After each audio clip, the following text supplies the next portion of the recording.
Hey, what's going on, everybody? Welcome to my channel, Brainwaves and Breakthroughs. My name is Marcus, and today we're going to be diving into a fascinating journey through the evolution of drug culture in hip hop or rap music or hip hop, however you want to say it. Have you ever noticed how every generation of hip hop has had a corresponding drug? Does art imitate life, or does life imitate art? Is this by nature or by nurture? From hip hop's inception on the streets of New York, wilding out with shorties, drinking 40s, to the global stage, hip hop has not only shaped music, but also reflected the changing landscape of drug use amongst its listeners, amongst the Black community, and predominantly amongst young Black men. Let's explore. In the 1980s, as hip hop emerged from New York City, crack cocaine ravaged communities. Up into the 90s, artists like Biggie and Tupac vividly painted the realities of addiction and survival. Biggie's 10 Crack Commandments and Tupac's raw reflections on, even though you was a crack fiend, mama, you always was a Black queen, mama, set the stage for a generation grappling with the impact of crack. Moving further into the 90s, marijuana became synonymous with the laid-back vibes of West Coast hip-hop. Dr. Dre's iconic album, The Chronic, in 1992, and Looney's anthem, I Got Five on It, in 1995, celebrated weed culture and laid the foundation for its integration into mainstream hip-hop. As the 90s progressed, ecstasy and other club drugs became prevalent. Bone Thugs and Harmony, I feel so sickety. And 2000, Ja Rule's Always on Time when he was like, and I keep them drugged up off that ecstasy, reflected the party scene and its influence on hip hop. By the 2000s, lean and prescription pills took center stage. Lil Wayne's double cup sipping of codeine and promethazine became iconic, influencing a generation.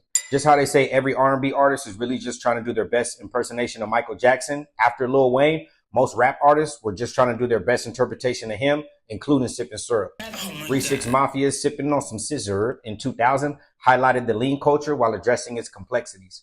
In 2004, Sugar Free said, and since you want to report it, yeah, I crushed up some crystal meth, lined it up, snorted it, while Mac Dre shrooming.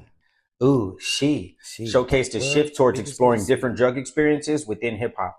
And let's not even begin to pretend to forget the major influence that Mac Dre and the Thiz movement had on the world, and most specifically on the West Coast during that era. Everybody was popping Thiz with your ecstasy pills. I remember back in the day, brothers only smoked weed and drank. You had some that was burnt out on the sherm low key, but any other drugs like pills and psychedelics was considered white boy stuff. All it took was a rapper to come out saying he did it, and that made it okay for us. The influence that rap music has on young Black men, especially those growing up without a father, is maximum. I ain't gonna lie, I felt like I learned how to be a man by listening to Devin the Dude, Mac Dre, Looney Coleon, T Nutty, Tupac, Messy Marv, and countless others. They basically taught us how to be. And when the topic of conversation in music switched from selling drugs to using them, we started doing that too. And this hasn't changed in current generations. As we entered the 2010s, hip hop confronted addiction head on. Future's Mask Off in 2017 highlighted the opioid crisis, while Messy Marv's Playing With My Nose addressed cocaine culture, signaling a deeper exploration of addiction and its impact. Up until currently, you have rappers talking openly and taking openly prescription pills like Xanax and Percocets. Let me pop a perk right quick.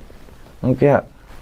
We've also had several rappers meet an untimely death due to substance use. R.I.P. Mac Miller, Juice WRLD, Lil Peep, ODB, Pimp C, ASAP Yams, and the king of chopped and screwed himself, DJ Screw, amongst countless others. From crack cocaine to lean and opioids, hip-hop has mirrored societal shifts and personal struggles. What started as lyrical storytelling about street life has evolved into a nuanced discussion on addiction and mental health.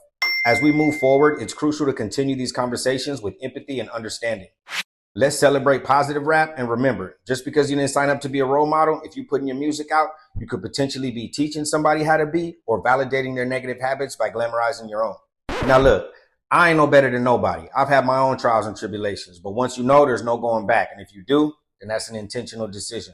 Thanks for joining me on my brief journey through the evolution of drugs and hip hop. Don't forget to like, comment, and subscribe for more discussions on music, substance abuse, and mental health. Until next time, stay curious and keep those brainwaves buzzing.